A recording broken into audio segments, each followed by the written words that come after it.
আমাদের প্রকৃতি কমিটির পক্ষ থেকে আমাদের সমাজ আমি লাইনে না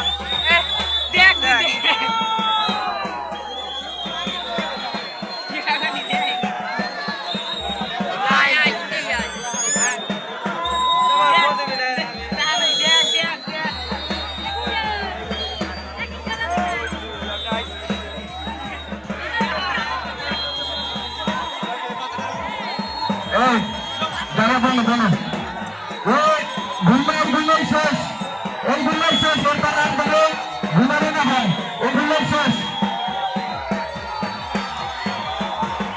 সন্ধ্যা হয়ে গেছে এই ঘুমাই শেষ করার জন্য আমি অনুরোধ জানাচ্ছি এই ঘুমা দিয়ে শেষ করার জন্য অনুরোধ জানাচ্ছি কারণ এখন অন্ধকার অনেক কিছুই দেখতে পাওয়া যাচ্ছে না অন্ধকার অনেক কিছু